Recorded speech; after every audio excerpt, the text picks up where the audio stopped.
Bonjour ma sunshine, j'espère que tu vas bien. Bienvenue dans ce nouvel épisode de podcast sur le fait que tu n'es pas en échec personnel parce que ta vie amoureuse ne se passe pas comme tu aimerais et ce depuis longtemps. Alors beaucoup de femmes se considèrent en échec personnel ou du moins vivent comme un échec personnel le fait de ne pas être en couple par exemple depuis des années ou le fait d'avoir vu une relation qu'elles pensaient durable finalement se terminer et ont beaucoup, beaucoup de mal à lâcher prise finalement de leur culpabilité et ont des discours intérieurs parfois difficiles et qui s'accompagnent d'une forme de détresse aussi.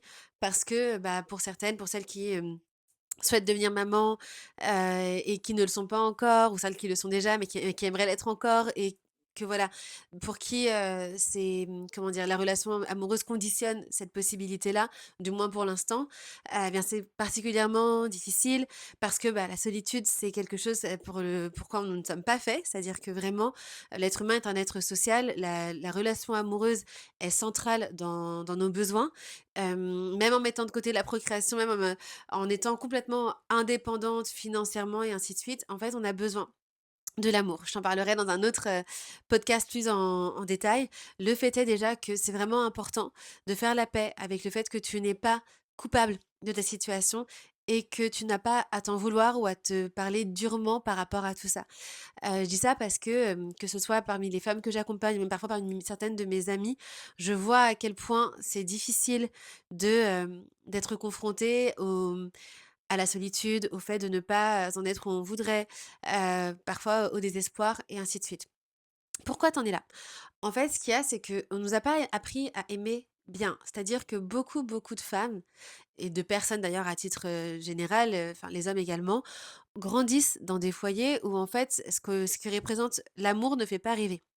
Sans blâmer tes parents ou les parents de qui que ce soit, en fait, parfois, la petite fille que tu étais a observé en fait des comportements, des mécanismes, des dynamiques qui, lui ont envoyé comme message: «Waouh, c'est vraiment pas ce que je veux». Et donc quand on grandit avec ça, comme modèle de l'amour, eh bien, on se dit: «OK, il me faut un autre modèle parce que du coup, en fait, je sais pas je refuse de croire que l'amour c'est ça, c'est forcément autre chose, mais du coup, c'est quoi?» Et donc c'est là où parfois on va se retrouver finalement à s'appuyer sur ce qu'on a à notre portée. Et pour notre génération, c'était les Disney, les films, les chansons d'amour et ainsi de suite, qui sont tellement, tellement belles. Les Disney sont voilà, c'est beau, ça crée de belles émotions de les regarder et ainsi de suite. Sauf que les enfants qu'on était n'étaient pas en mesure de faire la différence entre le réel et l'imaginaire. Et dans la plupart des Disney, en fait, les relations qui sont dépeintes sont très, insécures émotionnellement en réalité. Et le truc, c'est que nous, on grandit avec ça. On a grandi avec ça, on les a parfois intégrés comme étant, des réalités. Et quand je dis, les films et Disney de notre enfance, c'est valable aussi pour les séries par la suite parce que c'est ce qui crée de l'émotion, l'intensité, le drama et ainsi de suite. Et le truc, c'est que quand, on a été habitué à être dans un foyer où alors et où quand même, parce que ça peut être le foyer, donc la relation avec les parents, mais ça peut aussi être, la dynamique avec le père comme, voilà tu le sais peut-être déjà. En fait, parfois voilà, la dynamique avec le père dans l'enfance joue énormément, enfin c'est le nerf de la guerre dans le cadre de l'énergie masculine notamment. En fait, perdre dans l'enfant, j'insiste. En fait, tous ces éléments-là font que le cerveau de la petite fille que tu étais, simplement, bah, s'est dit: «OK, moi ça, c'est pas pour moi parce que ça a pas l'air du tout d'être, bien, ça a avoir même l'air d'être, plus ou moins dangereux alors qu'on s'entende, mais voilà, je veux pas de ça. Donc bah, je prends ce qui me semble être à ma portée d'autre, à savoir cette intensité qui, elle, a l'air d'être incroyable. Ils vécurent heureux, eurent beaucoup d'enfants» et ainsi de suite et ainsi de suite. Et c'est dans l'inconscient que ça se loge. Moi, le moment où j'ai pris une claque par rapport à ça, c'est quand une psy que je voyais m'a dit, heu, que j'étais immature émotionnellement. Alors là, ça m'a choquée! Vraiment, en fait, je me suis dit: «Quoi?» Elle dit: «Ah oui, vous voyez, l'amour, en coup de foudre, vous voulez de l'intensité, vous me dites que vous étiez avec telle personne parce que c'était une évidence, mais en fait, quand on regarde, c'était quand même une histoire qui partait de manière, très, très, peu plausible et cetera». Et en fait, alors oui, bien sûr, c'était choquant quand on a raccroché, parce que c'était un visio, j'étais genre: «OK», mais j'ai tout de suite su qu'elle avait raison. En fait, à l'époque vraiment, tout de suite, c'était clair pour moi qu'elle avait raison et je me suis dit: «Mais mon Dieu», vraiment, à ce moment-là, j'ai eu l'impression que mon monde s'effondrait. Je me suis dit: «Mais purée, en fait, ça veut dire que tout ce que j'ai cru depuis plus de 25 ans», et quand j'ai 25, c'est en sachant que, bah, depuis qu'on a l'âge de prendre à peu près conscience des choses, heu, est faux. C'est-à-dire que tout ça, je me suis même pas rendu compte que je l'avais construit toute seule, que c'était dans ma tête, enfin, parce que j'avais pas d'autres éléments et qu'en fait, pour moi, c'était comme ça et vraiment, je me dis: «Mais merci de m'avoir dit ça» parce que c'est ce qui m'a permis d'ailleurs de travailler sur moi. J'avais déjà fait le travail sur tout ce qui était lié à l'énergie masculine et l'énergie féminine, donc là-dessus, c'était plus un sujet. C'est-à-dire que dans mes rencontres, dans mes dynamiques de couple, c'était génial. Enfin, c'était vraiment, enfin, un avant-après. Il y avait plus de sujet. Enfin, je peux même pas comparer, en fait, les dynamiques, mais hem, d'un point de vue attachement, il y avait un vrai sujet par contre et ça, je le savais pas.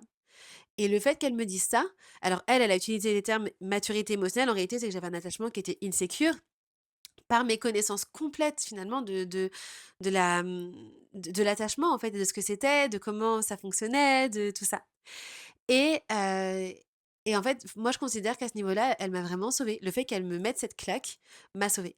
Et le fait que derrière, du coup, j'ai pu travailler sur mon attachement, travailler sur ma manière d'être, de comment dire? De gérer, mon besoin de fuite parce que pour le coup, donc moi, j'avais un style d'attachement fuyant et je pense qu'au fond, comment dire? C'est toujours ce qui va, en tout cas jusqu'alors, se manifester en situation qui pour mon système nerveux est perçue comme un danger, c'est-à-dire dans la relation amoureuse.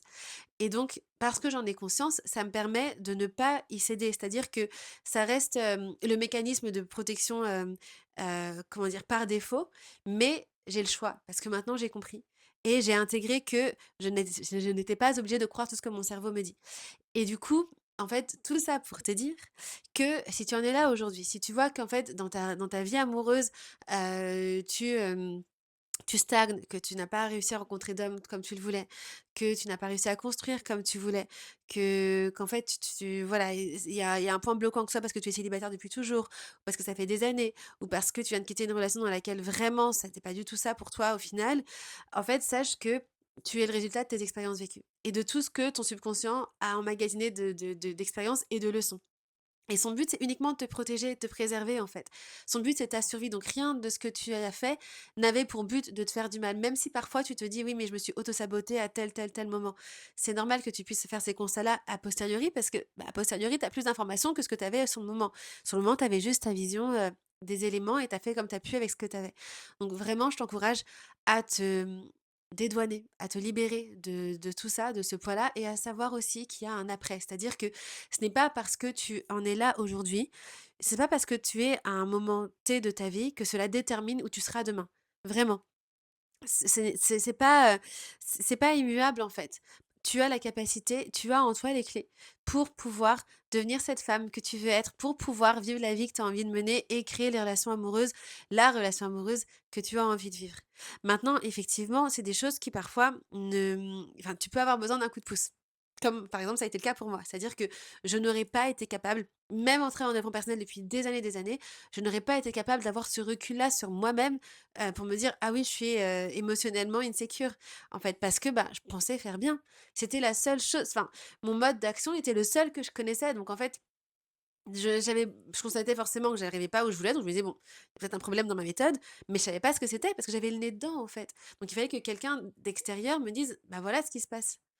Pour que tout d'un coup, tout se révèle et je me dise: «Ah ouais, OK». Alors mon ego forcément en a pris un coup, mais c'était bénéfique parce que derrière, en fait, c'est ce qui m'a permis de travailler sur ça et de venir, bah, créer des dynamiques de relations qui n'avaient plus rien à voir et de pouvoir me choisir intentionnellement et de ne plus être dans, ce mode d'attachement, fuyant dans la relation amoureuse.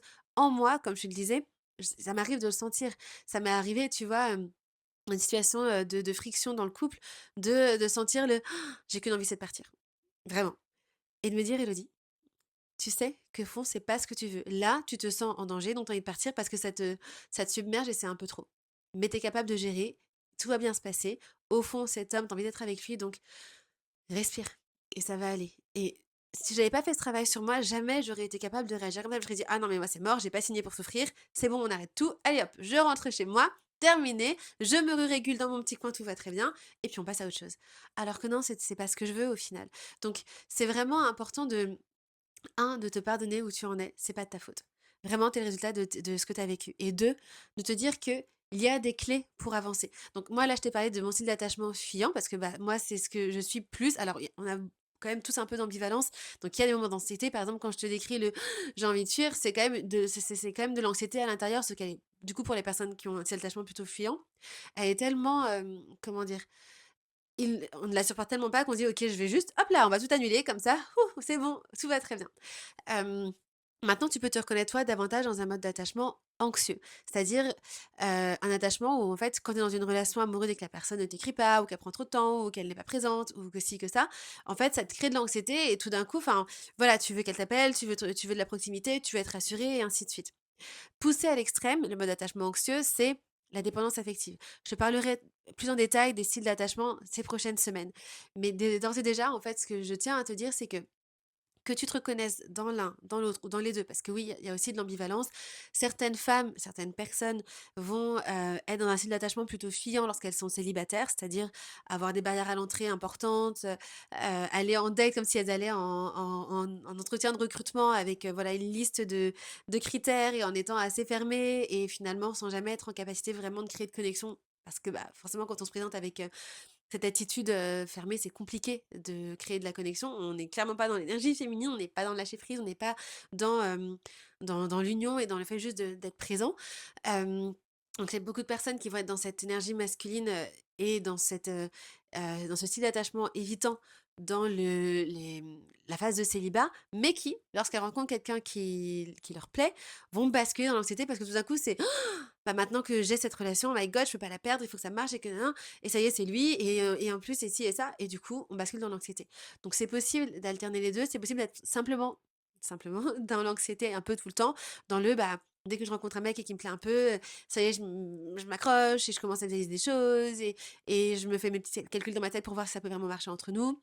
Il y a des personnes qui sont vraiment, vraiment plus là-dedans, même si, encore une fois, elles peuvent quand même avoir des éléments de fuite à certains moments, notamment quand ça va pas. Certaines peuvent arriver au point de se dire: «OK, je claque tout», alors que c'est pas ce qu'elles veulent, mais parce que, leur anxiété prend le dessus. Il y a plein de variables, en fait, qui vont jouer dans le style d'attachement insécure, qui vont alterner entre la fuite et l'anxiété.